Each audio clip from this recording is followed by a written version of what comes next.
Binaliw ni Catherine Bernardo ang mga netizen matapos niyang ipasilip ang isang photoshoot na tila para sa digital promo at billboard sa gagawing fashion show para sa Benz nitong Marso. Nakaposte sa Instagram wall ng makeup artist niya ang reels kung saan super emote si Catherine habang kinukuhana ng photoshoot. Walang pagtatalunan dahil napakaganda ni Catherine sa kanyang simpleng black sando at stocking na may run. Kahit saang anggulo pumaling si Catherine, nagrirehistro ang kanyang ganda. Kaya puro papuri ang mga netizens sa itsura ng aktres sa box office queen. Mababasa sa comment ng mga fan ni Catherine, sobrang ganda, grabe Kat, sobrang hot, natural at di nakakasawang naglalagablab na ganda. Grabe ang sex appeal at kung ano-ano pa. Isa pa sa pinanggigila ng mga netizen ay ang maputing kilikili ni Catherine na ipinangangandakan niya sa pagpo-post niya. Habang umaaura sa kamera, itinaas ni Catherine ang kanyang dalawang braso na siyang nagpapalantad ng kilikili nito. Umani ng fire iconic ang ganda at kilikili ni Catherine.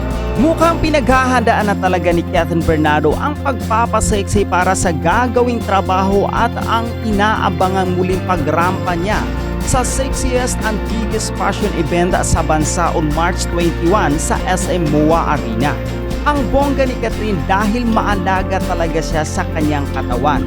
Mini-maximize niya talaga ang kanyang time kapag hindi masyadong busy sa work dahil pag-gym naman ang kanyang inaatupag. Clinex nga ng kanyang quotes ang Asia's phenomenal superstar ang photo nila ng aktres sa Instagram.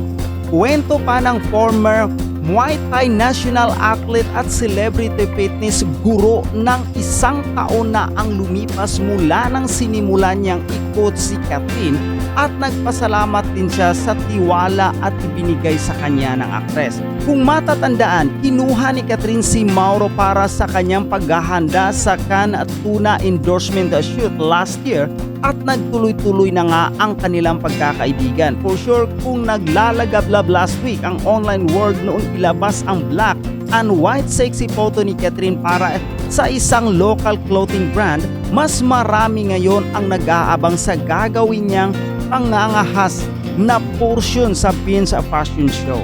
And eto talaga, naloka talaga. Kabog. Kabog, Catherine. Pasabog ang alindog. Ang alindog ba? Alindog sa body of work kung kinumpara sa mga Latina. Pa-post naman ng picture, para meron naman tayong reason na pinag-uusapan. Kung kinalimutan mo i-post yung kanina, ha? Alam mo, Kim Pao, ikaw ba nung nakita mo yon? Ay, sanay naman ako. Talbog. Ay, grabe. May run ba yung stockings? Oo, stockings Pero niya. sinadya yan, parang ano yan eh. Taray mo. Pero grabe, no? Catherine pa rin yan eh. Si Catherine pero parang ibang tao. Yun ang impression ko. Parang grabe naman to. Kasi parang hindi na Pilipinas si Catherine. Kaya ano? nga eh. At alam mo, yung video na pinost ni John Valle, alam mo, kitang-kitang kilikili talaga ni Catherine na napakakinis, napakaganda. Bakit ang walang-wala. Ang ganda, no? Alam mo, kung ito si Catherine, tumangkad-tangkad lang to. Mga nasa 5'5" man lang siya. Or 5'9", mga Ay, ganyan. sobrang modelo. Modelo, pang beauty queen. Ang ganda oh. Hindi ako tinitignan ko kung dahil ba sa makeup, pero kaya lang Catherine pa rin. Pero eto kasi, because of yung kung paano niya dinala yung pictorial, para siyang ibang tao, ibang babae ang nakikita ko. Tapos may alam naman natin, hindi naman kalakihan ng bubay din ni Catherine, pero talagang nagdadala niya, no? Na nakikarry niya, meron siya pa cleavage. Tsaka siguro yung mukha ni Catherine, ang daling ayusan. May mga tao, may mga babae, may mga artista kasing madaling make-upan. Si Catherine kasi kahit yung ganda ni Catherine, kahit anong, sabi ko nga, 'di ba? Kahit anong makeup diyan, kahit anong bihis, talagang maganda itong batang to. Kasi hindi yung ganda niya na kapag ang tawag dito, hindi yung ganda ni Catherine hindi nakakasawa. Maganda na si Catherine na kapag tinitigan mo pa ng matagal, paganda si Catherine. Nung sila pa nga ni Daniel Padilla, nag-press con sila dito sa Il Terraso. Nandun ka ba noon? Basta meron silang press con. Ay, ano ba yung serye nila noon? Basta meron Marami. silang serye nung unang True. serye nila noon. Alam mo, nung tinignan ko Got si to Catherine. believe, yung mga, hindi, too good to be true, kung ano-kanig. Oh, yung Too Good to Be. Sabi ko, ang ganda-ganda naman pala nito ni Catherine. Oh, ang ganda-ganda nitong batang to, sa totoo lang. Lalo na siya in person, kasi pag na-interview siya, titignan mo naman yung mukha niya. Maganda ba siya pag may makeup? Meron kasi artista talaga, nag-iiba itsura pag may makeup. Pero si Catherine talaga, sabi ko nga, si Catherine siya, pero ito sa particular na photos ngayon, parang ibang tao yung nakikita ko. Hindi ko alam kung saan siya naglaro. Sa mata. Si Catherine, siya ang tipo ng babae, ng tao na kapag na pwede niyang ang tawag dito, pwede niyang gawin ang sarili niya na sultry. Okay. Pwede niyang gawin ang sarili niya na sexy. Pwede niyang gawin ang sarili niya sophisticada.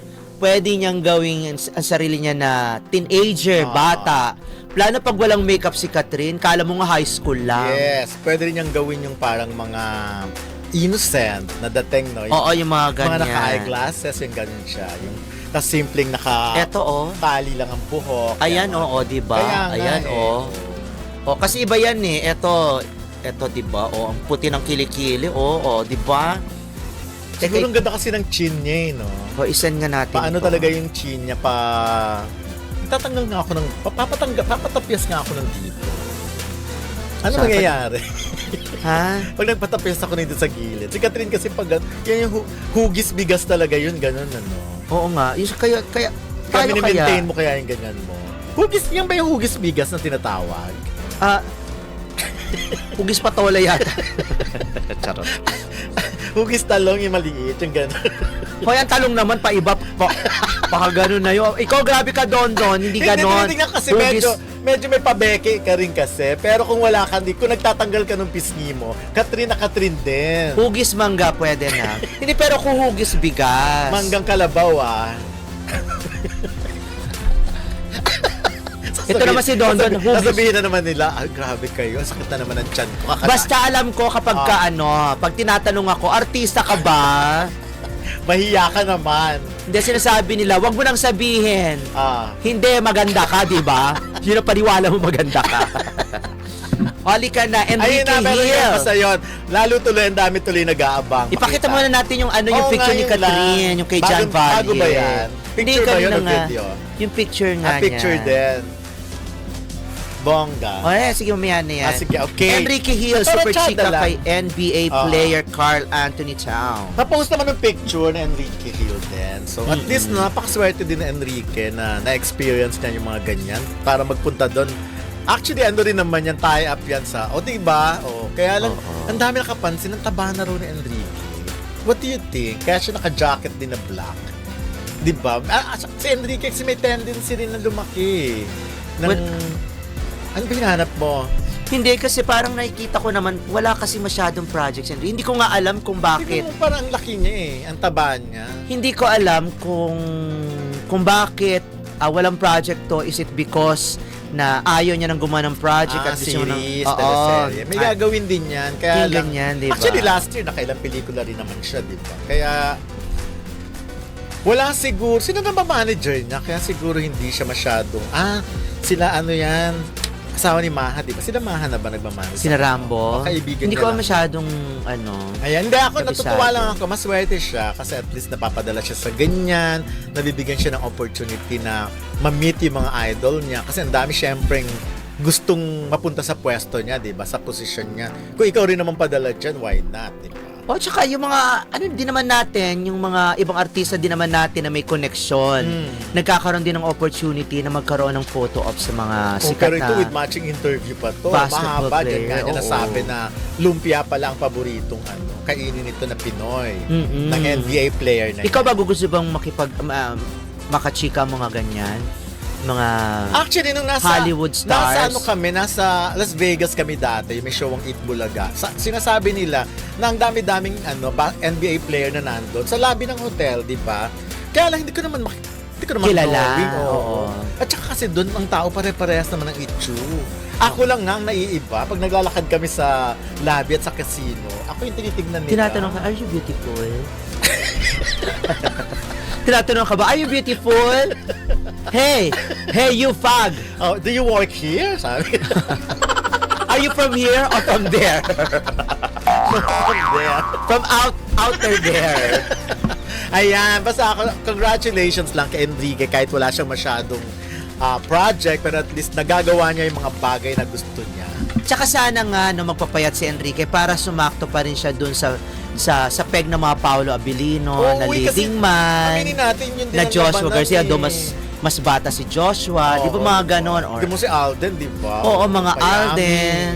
Hindi Kaya nga, pwedeng sayang. mga artista, hindi pwedeng pabayaan yung sarili. No? Kahit sabihin naman nila na, hindi naman kami pa-sexy na actor. Hindi rin, obligasyon din ng mga artista sa mga fans nila makita silang look good at for health reason na rin. At saka, Ako sayang talaga naman. nagsasabi.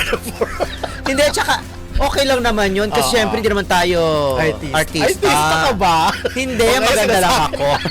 Hindi naman tayo talaga mga artista. Oo. Okay na. Sige, pakita mo ngayon kay, yung Kay kay Catherine Catherine. ulit. Mga, Patingin. yung pero sana nga, itong si Enrique magpapayat. Kasi sayang din naman. Ang ganda-ganda mo Kasi kanikat. Si James Reid kasi ang Mia. ganda ng katawan Oo. niya. Ay, sabi ayan. sa'yo. Opa.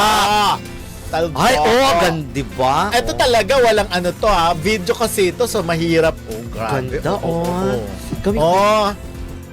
Teka, sandali lang. Tumatawa sila.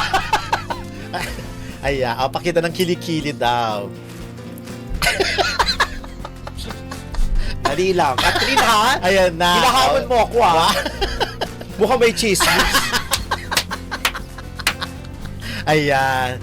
Grabe, kahit Mami Min Bernardo, hindi ko makita sa picture. Kahit sa Mami Min, hindi ko makita. Ibang-iba talaga. Ay, nako. Hindi ko kaya talagang gayahin si Catherine. Huwag na tayo.